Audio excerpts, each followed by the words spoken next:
The Stoic Path Through Suffering, a 40-minute masterclass on transforming pain into power. Pain arrives uninvited. It shatters our carefully constructed illusions of control, leaving us raw and exposed. But what if this breaking wasn't the end of something, but the beginning? The Stoics didn't just endure suffering, they mined it for wisdom. Over the next 40 minutes, we'll arm you with 6 battle-tested principles that don't just help you survive life's storms, but teach you to dance in the rain. 6 Stoic rules for when life breaks. Rule 1, accept reality. A lone tree standing firm in a hurricane, its roots exposed but holding fast. When the storm hits, when the diagnosis comes, the betrayal cuts deep, the dream evaporates, your first instinct will be denial. To bargain with the universe, to scream, "This can't be happening." But the Stoics whisper a harder truth. Reality doesn't negotiate. It simply is.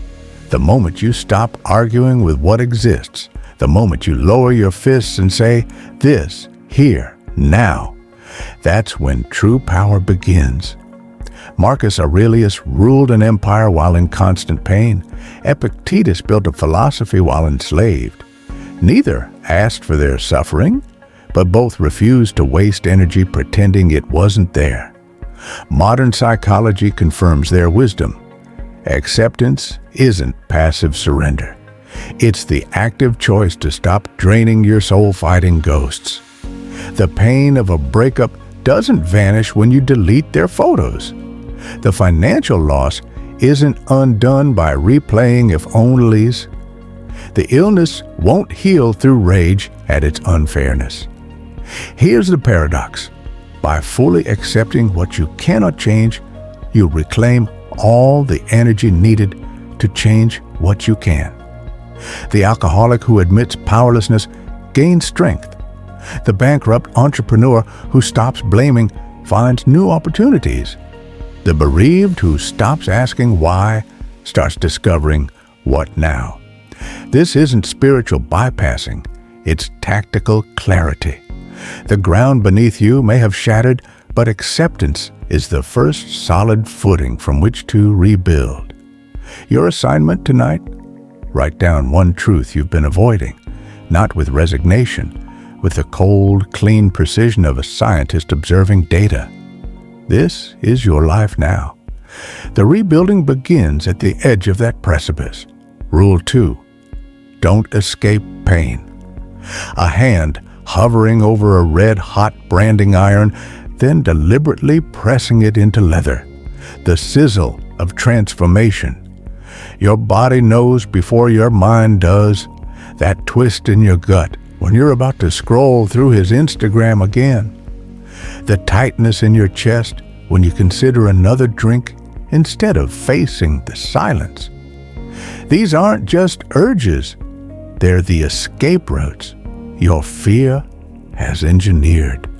And every time you take them, you're not avoiding pain, you're preserving it. The Stoics didn't just endure pain, they courted it. Seneca slept on stone floors. Musonius Rufus starved himself for days, not because they were masochists, but because they knew what modern neuroscience proves. The neural pathways of avoidance grow thicker each time we use them. That glass of wine, it's not calming your anxiety, it's teaching your brain that anxiety is intolerable. Here's what no one tells you. The pain you're running from contains the exact nutrients your transformation requires. That heartbreak, it's excavating your capacity for love. That failure, it's mapping your blind spots. The medieval alchemists weren't wrong. The lead of suffering truly can become gold, but only if you're willing to stand in the furnace. Tonight's challenge: for 1 hour, just 1 hour, when the urge to numb arises, don't. Sit with the shaking hands. Observe the racing thoughts like storm clouds passing. The Stoics called this the discipline of ascent, not denying reality's blows, but choosing how to meet them. This isn't about being a hero. It's about becoming something rarer, a person who knows their own depths. Rule 3. Don't trust first emotions. A lightning strike in slow motion, the brilliant flash, then lingering smoke trails dissipating. Your emotions lie to you, not maliciously, but inevitably. That white-hot rage, it's your lizard brain mistaking a rude email for a mortal threat. The crushing despair after one bad date, ancient survival circuit screaming, abandonment equals death. The Stoics didn't ignore these impulses. They let them crash like waves against the cliffs of reason before responding. Marcus Aurelius kept this written reminder in his war tent. Remove the judgment, and you remove the thought, I am heard. Modern psychology confirms this. We don't react to events, but to our judgments about them. The 90-second rule proves it. Any emotion, fully felt without resistance, will chemically dissipate in under 2 minutes, unless we revive it with stories. Try this tonight. When emotion strikes, set a timer. For 90 seconds, don't act, just witness. Feel the pounding heart without labeling it fear. Notice the clenched jaw without narrating injustice. Like a samurai sheathing his sword, this space between trigger and response is where your true power lives. The emotion might return, but now you'll know. It's just weather in your mind, not the climate of your character. Your assignment? Next time anger or grief grips you, ask, what judgment am I adding to this pain? Then watch as half the suffering evaporates like morning fog. Rule 4. Stop making it about you.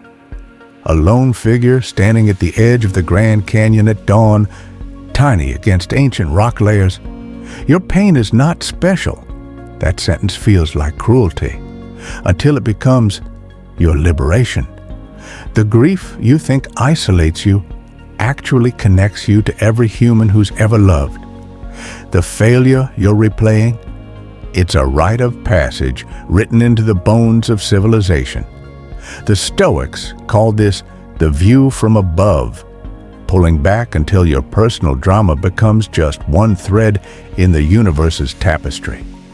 Modern therapy calls this depersonalization, not in the clinical sense, but as medicine. When you're drowning in self-referential pain, try this. Walk through a hospital waiting room. Sit in a refugee center. Read Marcus Aurelius, remembering how emperors before him suffered too. Your broken heart isn't unique, it's human. And that realization is the bridge from isolation to wisdom. Here's the alchemy. Your suffering becomes useful the moment you ask not, why me? But how can this teach me to help others? The alcoholic who stops at poor me stays drunk. The one who volunteers at rehab centers transforms pain into purpose. Your darkest hour could be someone else's lifeline, but only if you stop treating your wounds like museum pieces. Pain is inevitable. Suffering is optional. Buddhist proverb. Tonight's challenge. Find someone worse off than you. Listen to their story without comparing. Feel how your problems shift from boulders to pebbles in your hands. Rule 5. Kill jealousy with gratitude. A snake eating its own tail, dissolving into gold dust that reforms as a phoenix. Jealousy is the most useless sin. It punishes you twice. First with your own lack, then with their imagined abundance. The Stoics saw this poison for what it is, a self-inflicted wound that keeps you trapped in someone else's highlight reel while ignoring your own feast. Epictetus, born a slave, wrote, "He is a wise man who does not grieve for what he has not, but rejoices in what he has." Modern research proves him right. gratitude journaling literally rewires depression pathways in 8 weeks.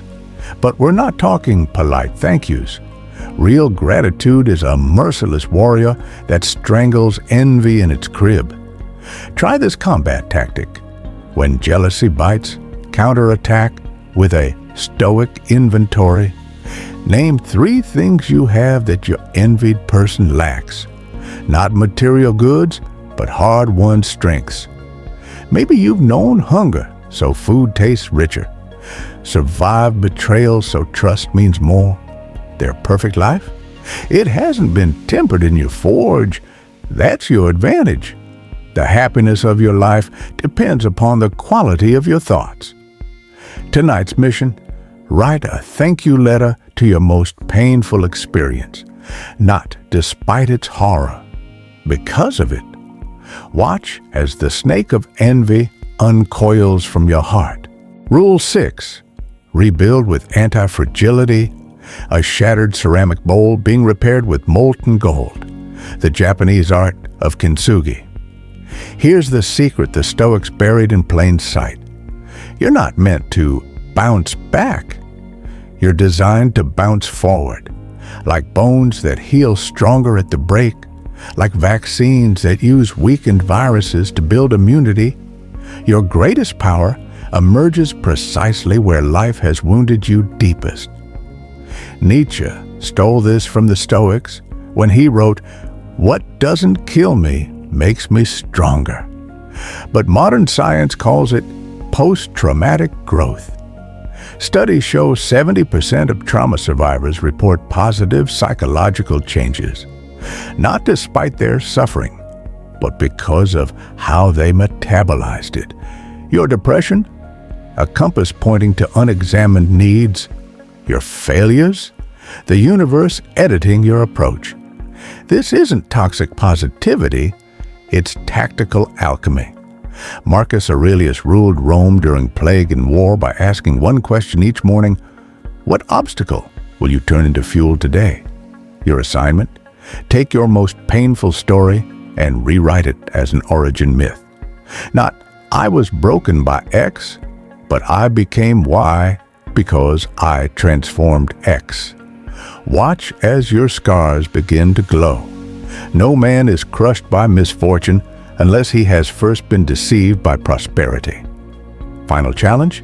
For every wound you recount today, counter it with the strength it forged, the anxiety that made you more observant, the betrayal that taught discernment. This is how martyrs become mentors, how victims become elders.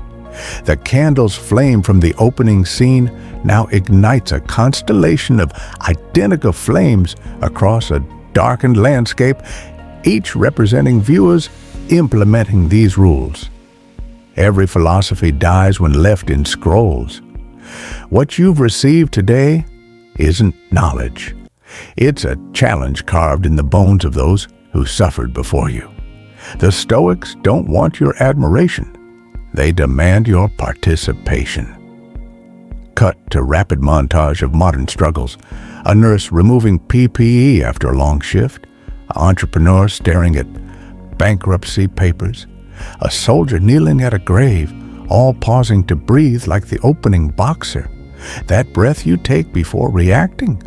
That's Seneca's discipline. The pain you stop numbing. Epictetus's forge. The gratitude that chokes envy. Marcus Aurelius's imperial armor. These aren't ancient ideas. They're your secret weapons the world forgot you carried. So go be gloriously human. Fail spectacularly. Hurt deeply. Then, like the Stoic alchemist you now are, transmute that base metal into gold. The world needs fewer porcelain people pretending perfection and more golden-joined survivors who know how to glow in the cracks. Now go, live, fracture, rise,